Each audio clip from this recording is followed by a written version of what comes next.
Now, for the audience, can you go into what VSEL stands for and what they are? Sure, sure. So we're talking about stem cells, and the acronym VSEL stands for very small embryonic-like.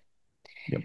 So if we break that apart, first of all, stem cells are our regenerative cells of our body. We wouldn't be alive if we didn't have stem cells. We are constantly turning over cells every single second, every single minute. Every organ has a different, or cell line has a different lifespan, but we're constantly turning things over because we're living. And those need to then bring in more information. So more stem cells are going to support the regeneration of that tissue, but all the way until we no longer are on this earth.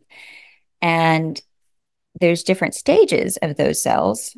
Some of them are like, I'm only going to be a neuron. I'm only going to be a heart muscle.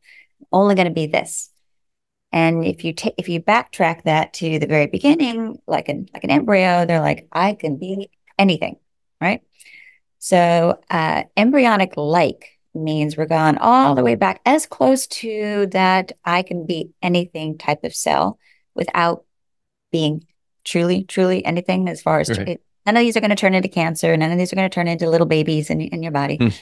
but they have the potential to turn into or to give the information to that part of your body to create more of that cell type. So if they go to your brain or they go to your heart or they go to your ovaries, they say, okay, I see you here. I can give you information. We can make more of you, wherever that may Mhm. be.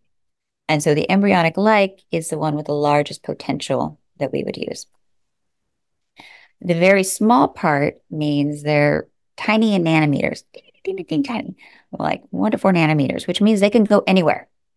The larger stem cells, the ones that have kind of been growing for a little while, less potential, they're bigger. And so if we were to put them back in your vein and want them to flow around, they can only go to certain spots because they're going to get hung up, particularly in your lungs, because the capillaries and the parenchyma are just too small.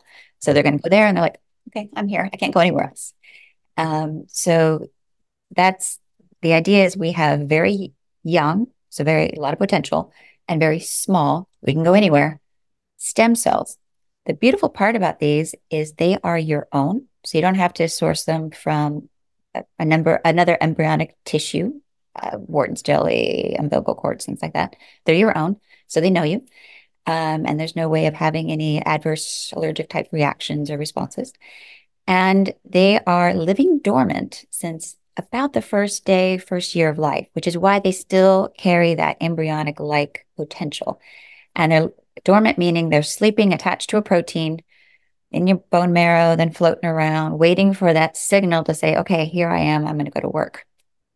Why we have this backup system, which we just kind of found, I don't know. Who knows? We can speculate on that for as long as we want.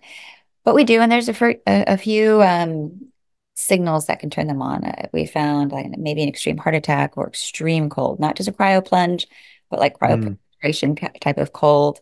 And then we found, or not we, but some brilliant minds, Dr. Todd and his colleagues, have found a specific frequency, which, if you believe, like I do, that everything is frequency, um, that that resonates with the stem cell connected to the protein. So when exposed to this frequency, they become activated.